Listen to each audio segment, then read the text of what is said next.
अगर सेलिब्रिटीज़ की बात करें तो रणवीर सिंह को आप क्या गिफ्ट देना चाहिए? रणबीर सिंह को क्या गिफ्ट दूँ मैं? अम, कपड़े तो उनके पास विचित्र हैं। अ, कपड़ों की उन्हें कोई ज़रूरत नहीं है। वैसे भी आजकल पहनते बहुत कम हैं। शेविंग किट देना चाहूँगी। अब ये मत पूछिए क्यों। फिर अगर आपको शेट्टी आवाज़ तो हाँ। तो भी वोमिटिव मैं समझ गया कब से मैं बोल रही हूँ।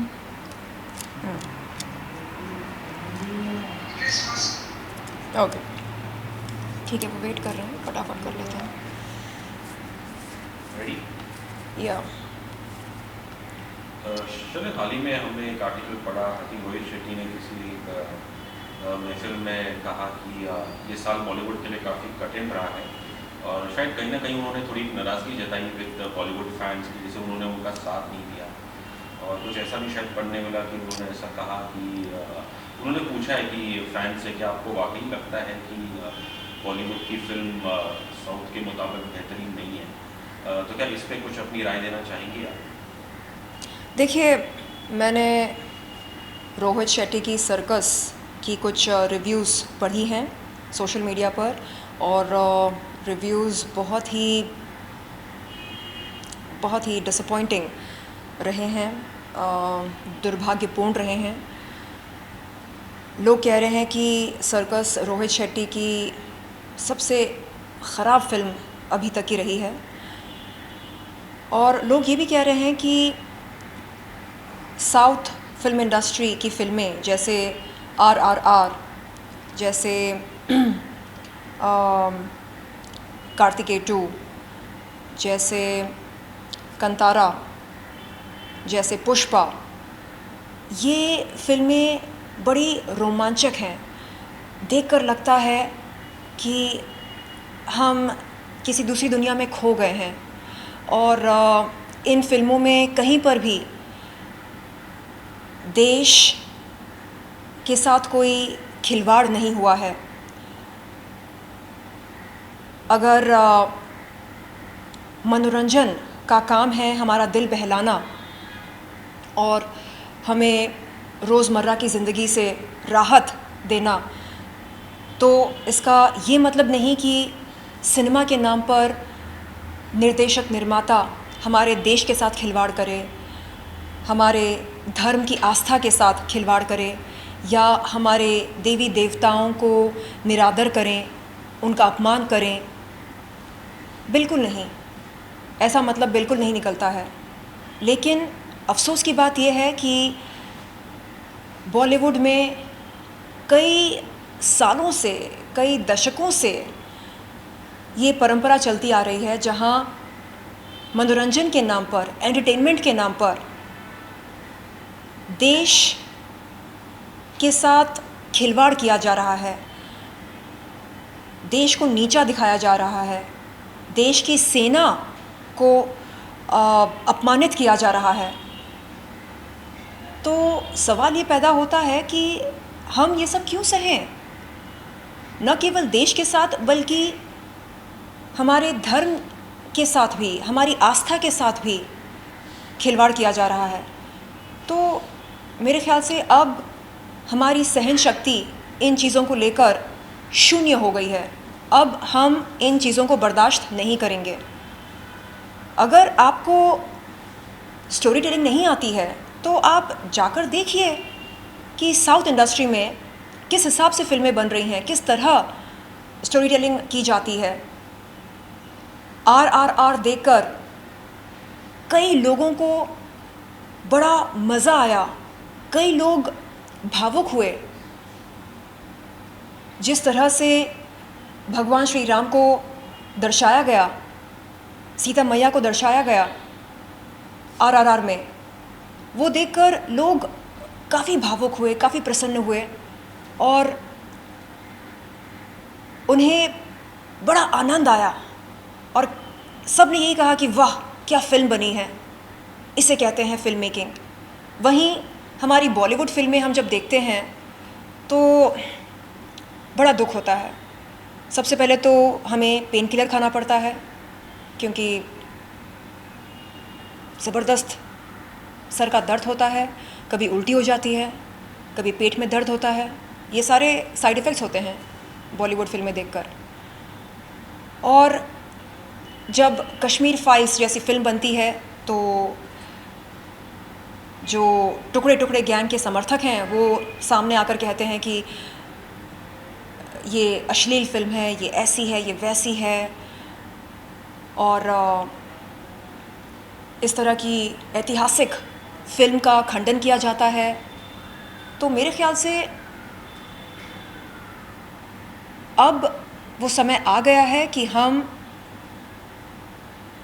अपनी आवाज़ उठाएं और बहुत बुलंद उठाएं और कहें कि हम देश के प्रति कोई भी खिलवाड़ नहीं सहेंगे।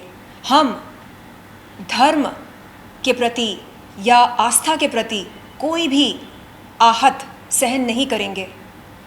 क्यों? क्योंकि अब हम जागरूक हो रहे हैं।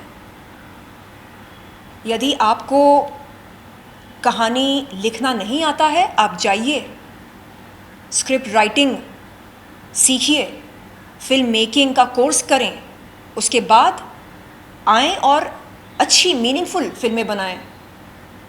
आप बेकार फिल्में बनाते हैं और फिर हम जब आपकी फ़िल्मों का बहिष्कार करते हैं तो आप कहते हैं ये देखो, ये देखो, ये लोग बहिष्कार सिर्फ हमारी फ़िल्मों का नहीं कर रहे हैं, ये बहिष्कार उन तमाम लोगों का कर रहे हैं जिनकी रोज़ी रोटी जुड़ी है हमारी फ़िल्मों के साथ। नहीं, आप हमें इमोशनली ब्लैकमेल नहीं कर सकते हैं, हमें मजबूर नहीं कर सकते हैं कि हम आपकी घिसी पिटी फिल्में देखें जिनमें कोई भी नयापन नहीं होता है। अरे ज़माना बदल गया है, समय बदल रहा है। जो हमें चाहिए आप उस तरह की फिल्में बना कर दो ना। हमें क्या चाहिए? हमें ऐसी फिल्में चाहिए जिसमें राष्ट्रवाद की भावना हो, हमें ऐसी फिल्में चाहिए जिसमें सच हो, सच्चाई हो। तो मेरा आप सबसे अनुरोध है कि आप अपनी अभिव्यक्ति की आज़ादी का पूरा इस्तेमाल करें। बॉलीवुड फिल्मों का बहिष्कार करना हमारी अभिव्यक्ति की आज़ादी है और हम इस आज़ादी का पूरा लाभ उठाएंगे। ये हमारी आज़ादी है। आप हमें नहीं बोल सकते कि हम बहिष्कार नहीं कर सकते। हम कर सकते हैं, बिल्कुल कर सकते हैं। अगर आप गंदी फिल्में बना सकते हैं तो हम उन गंदी फिल्मों का बहिष्कार कर सकते हैं। ये हमारा कानूनी अधिकार है। क्या बताऊँ मैं, ऐसी बहुत सारी फिल्में हैं और आपको भी पता है, यानी शुरू के 5 मिनट देखते ही समझ में आता है कि ये लोग किस तरह का संदेश देना चाह रहे हैं और ख़ास तौर पर इतिहास के साथ।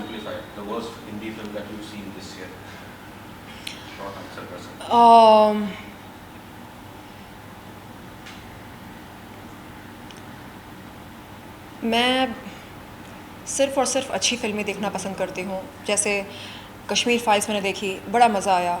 RRR देखी, बड़ा मज़ा आया, दिल खुश हो गया। मुझे याद है उस दिन मुझे तेज़ बुखार था, लेकिन वो फ़िल्म देखने के बाद, RRR देखने के बाद मैं भूल ही गई थी कि मुझे बुखार था। तो ये होता है चमत्कार, ये होता है पावर एक अच्छी फ़िल्म का। और वहीं हम जब गंदी बकवास फिल्में देखते हैं तो सर दर्द, जुलाब, उल्टी ये सब होने लगती है। एक और आपके जैसे एक और प्रसिद्ध social media star Urfi Javed, उन्हें कुछ गिफ्ट करना चाहेंगी? फिलहाल काफ़ी दुबई में मुसीबत हुई थी बेचारी। अच्छा, उर्फी जी तो बड़ी क्यूट हैं। उन्हें क्या गिफ्ट दिया जाए? वो बहुत ही क्रिएटिव हैं, अतरंगी लिबास पहनती हैं और अच्छे से कैरी भी कर लेती हैं क्योंकि खूबसूरत हैं और ग्रेसफुल हैं। उन्हें क्या दूँ मैं? यार की पप्पी झप्पी। अगर आपको ऑब्वियसली आपको गिफ्ट देना पसंद है, लेकिन अगर आप खुद को कुछ गिफ्ट करना चाहें इस क्रिसमस में, तो वो क्या हो सकता है? What can be the best gift for you? मैं ख़ुद को क्या गिफ्ट देना चाहूँगी? टिकट। किस चीज़ का टिकट? नेशनल पार्टी का? राजनीति में प्रवेश करने के लिए टिकट, ओह, अच्छा। एमपी का, एमपी। सीधे एमपी। चलिए, मतलब अगर आप राजनीति में घुसी, कोई पार्टी है जिसको आप ज्वाइन करना चाहेंगे या खुद की पार्टी फ्लोट करना चाहेंगे? नहीं नहीं, देखिए, आज देश में मेरे ख्याल से गिन चुनकर 2 राष्ट्रीय पार्टी हैं, तो देखते हैं कहाँ से क्या ऑफ़र आता है और कौन सी पार्टी मुझ में क्षमता देखती है और कौन सी पार्टी को लगता है कि मैं बतौर एमपी या बतौर कोई नेता बहुत अच्छा काम करूँगी देश के लिए। मैं इंतज़ार कर रही हूँ। Obviously, being a citizen of India or someone well opinionated, आपकी राय में सबसे बड़ा इस देश का इशू क्या, प्रॉब्लम्स क्या है सबसे बड़ी इस देश की? देखिए, मैंने ख़ुद ये सहा है और अनुभव किया है कि जब पीड़ित महिला पुलिस प्रशासन के पास जाती है अपनी शिकायत लेकर, तो उसे तुरंत राहत नहीं मिलती है। उसे कहा जाता है कि वो अपनी शिकायत की कॉपी छोड़ कर जाए और फिर उसे फॉलो अप करना पड़ता है और फिर उसे कहा जाता है कि जब तक ऊपर से आदेश ना आ जाए तब तक कोई ठोस कार्रवाई शुरू नहीं की जा सकती है।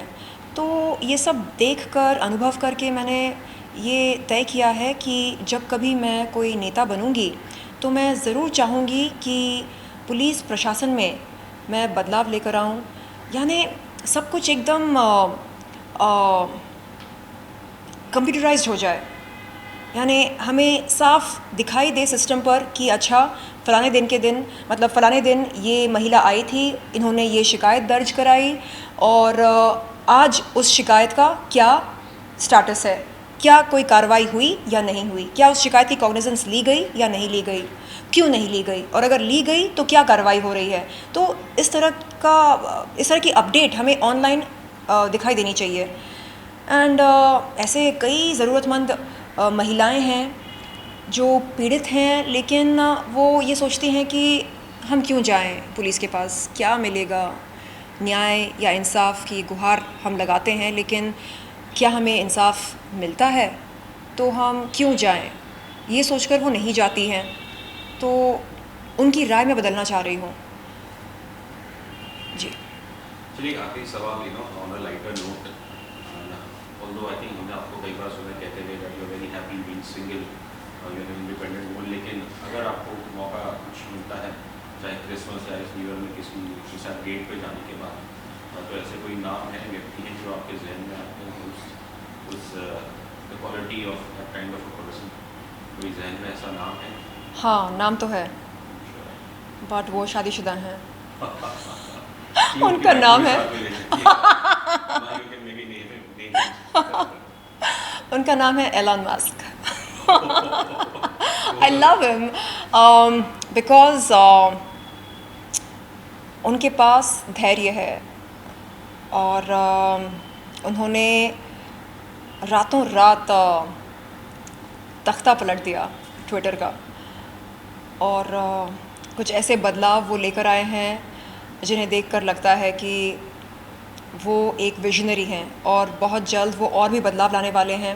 और ट्विटर के माध्यम से मेरे ख़्याल से वो इस दुनिया में, इस समाज में बहुत सारे बदलाव लाना चाह रहे हैं और मुझे उनकी सोच बहुत पसंद आ रही है, उनके काम करने का तरीका बहुत अच्छा लगता है और हाँ, मैं चाहती हूँ कि उनसे बहुत जल्द मेरी मुलाकात हो और दोस्ती हो। तो आप दोनों की डेट स्पेसशिप में स्पेसशिप में मज़ा आएगा।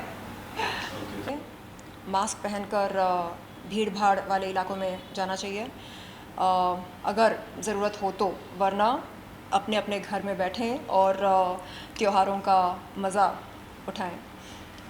आज आप देख सकते हैं कि मेरे घर पर एक बहुत ही खूबसूरत क्रिसमस ट्री लाया गया है और इसे मैंने ख़ुद डेकोरेट किया है और मैं एक सेक्सी सेंटा के रूप में आपके सामने आई हूँ। मुझे बड़ा अच्छा लगता है सेक्सी सेंटा बनना। मैं गिफ्ट्स देना पसंद नहीं करती, गिफ्ट्स लेना पसंद करती हूँ। तो ये फ़र्क है उस सेंटा में और इस सेंटा में। चलिए, आपको ऑब्वियसली आज देखकर कहना पड़ेगा कि शायद स्पेशली जो आपके मेल फैंस हैं, और आप देखिए जो आपकी टीम, आई थिंक वो बड़े खुशी से कहेंगे कि you need the Santa when you have shoulder. आपने ऐसा क्यों कहा कि सिर्फ मेल फॉलोअर्स? क्यों? क्या ओके ओके, यस क्या यू आर राइट। महिला फॉलोअर्स? यस यस, सेक्शन 377 नहीं नहीं, इट्स मेरा ओके, वो मतलब नहीं था। क्रैप हो चुका है वो। नहीं, क्या महिला फॉलोअर्स सेक्सी सेंटा को पसंद नहीं कर सकती हैं? नो, बिल्कुल कर सकते वही तो, why should boys have all the fun? हैं। ऑब्वियसली आई थिंक जो हमने पहले सुना कि शायद आप अक्सर इस अवतार में, इस त्योहार के दौरान ऐसे आती हैं, जी और ऑब्वियसली अपने जो बचपन में with your family, if it's possible to share कुछ मेमोरेबल क्रिसमस पल कुछ याद है? जी, मैं एक बहुत ही रिलीजियस लड़की हुआ करती थी, संस्कारी लड़की। मैं हफ्ते में 2 बार चर्च जाया करती थी और चर्च में सभी टीचर्स की चहेती हुआ करती थी, पास्टर की चहेती हुआ करती थी। और मेरे पास्टर कभी-कभी मुझको सरमन के बीच में, सर्विस के बीच में मंच पर बुलाकर कहते थे कि मैं सर्विस को लीड करूं। तो ये मेरे लिए बड़े सम्मान की बात हुआ करती थी। और आज भी जब मैं सोचती हूँ उन दिनों के बारे में, तो मुझे ख़ुद पर गर्व महसूस होता है, क्योंकि एक कॉन्ग्रीगेशन को, एक सभा को एड्रेस करना एक छोटी उम्र में, ये बहुत बड़ी बात है। तो कहने का मतलब ये है कि धर्म के प्रति मेरी रुचि देखकर मेरे पास्टर मुझे अक्सर वो काम करने को कहते थे जो बड़े बड़े टीचर्स या पास्टर्स करते हैं, ख़ास तौर पर चर्च में सर्विस के दौरान।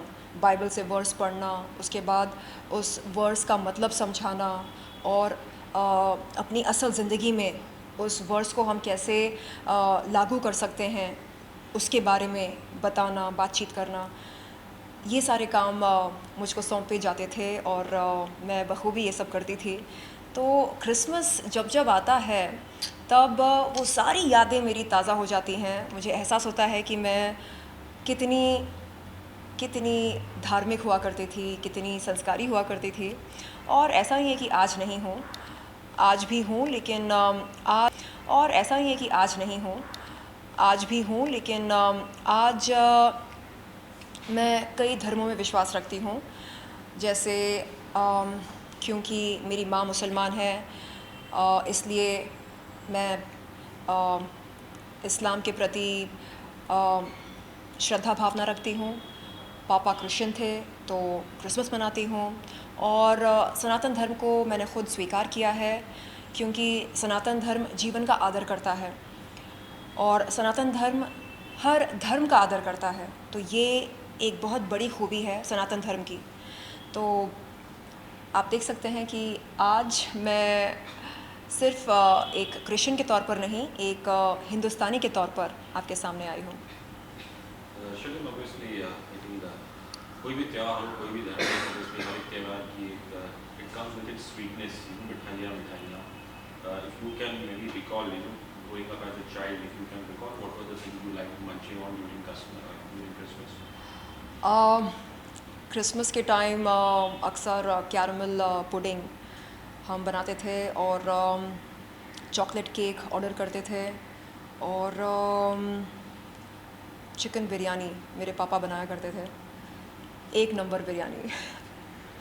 और हैदराबाद की एक डेलिकेसी है जिसका नाम है चिकन 65, तो वो भी हम घर पर बनवाते थे। एंड गिफ्ट्स ख़रीदते थे ख़ुद के लिए, अपने कज़न्स के लिए, उनके पेरेंट्स के लिए।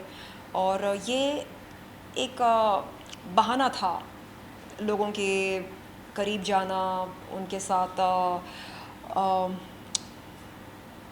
नज़दीकियाँ बढ़ाना और तोहफ़े देना, तोहफ़े लेना, ये सब आजकल बहुत कम देखने को मिलता है, क्योंकि आज हम 24 घंटे अपने फ़ोन पर बिज़ी रहते हैं। गिफ्ट्स भेजते हैं व्हाट्सएप पर, गिफ्ट्स लेते हैं व्हाट्सएप पर, सब कुछ व्हाट्सएप पर ही हो जाता है। बट वो एक अलग दौर था और मैं बहुत मिस करती हूँ उन पलों को। खैर आपने उसने कहा गिफ्ट लेने का, आपको गिफ्ट लेने ज़्यादा पसंद है, और अब क्योंकि आप खुद एक सेंटा बनी हुई है, मैं आपको कुछ 4-5 व्यक्तियों के नाम बोलूँगा, अगर उन्हें आपको इस क्रिसमस गिफ्ट देना हो तो आपके जहन में क्या आएगा? तो सबसे पहले तो हमारे प्राइम मिनिस्टर नरेंद्र मोदी जी, अगर उन्हें क्रिसमस गिफ्ट देना हो तो? वो तो अल्टीमेट सेंटा हैं, उन्हें कौन क्या गिफ्ट दे सकता है। वो हम तमाम भारतीयों को इतना सब कुछ दे रहे हैं, जैसे कि हमें बेहतरीन कोविड वैक्सीन दिए गए, कोवैक्सिन और कोविशील्ड। और आप देख सकते हैं कि इस समय चीन में क्या हालत है, क्योंकि उनकी वैक्सीन नहीं चली, इसलिए चीन के नागरिक फिर से कोविड से संक्रमित हो गए हैं। और हमें देखिए, हम बग़ैर मास्क के, बग़ैर किसी संक्रमण के आराम से खुलेआम घूम रहे हैं। तो यही हमारे लिए सबसे बड़ा गिफ्ट है कि हम अपने त्योहारों को खुलेआम मना रहे हैं, और बग़ैर किसी झिझक के, बग़ैर किसी डर के। और मेरे ख़्याल से आज़ादी ही सबसे अनमोल और सबसे बेहतरीन तोहफ़ा हो सकता है। मोदी जी के मित्र राहुल गांधी जी के कुछ उन्हें गिफ्ट देना चाहेंगे? हाँ, वो जो सोफ़ा होता है, जो एक मसाज चेयर भी होता है, वो मैं उनको देना चाहूँगी, क्योंकि बेचारे बहुत थक गए होंगे 3000 किलोमीटर से भी ज़्यादा पद यात्रा करते वक्त।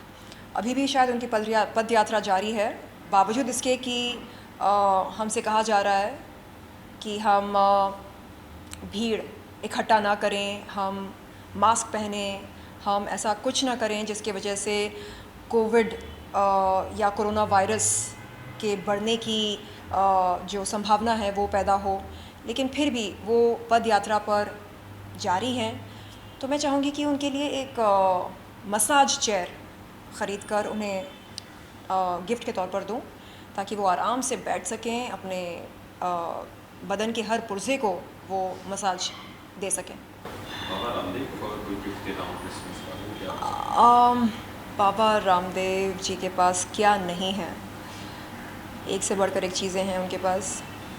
मेरे ख़्याल से मैं बाबा रामदेव जी को एक बार पैंट सूट में देखना चाहूँगी। हाँ, मेरे ख़्याल से बहुत गज़ब लगेंगे वो, तो भगवा रंग का पैंट सूट देना चाहूँगी मैं। आपकी करीबी मित्र राखी सावंत?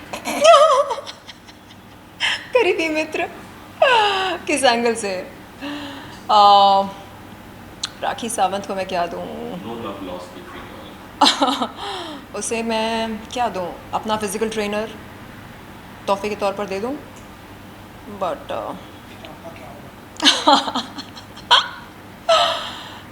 या कोई डाइट चार्ट बना कर दूँ उसे, ताकि फटाफट वो अपनी चर्बी घटा सके, फॉर्म में आ सके। ना सिर्फ बदन की चर्बी बल्कि दिमाग की चर्बी भी।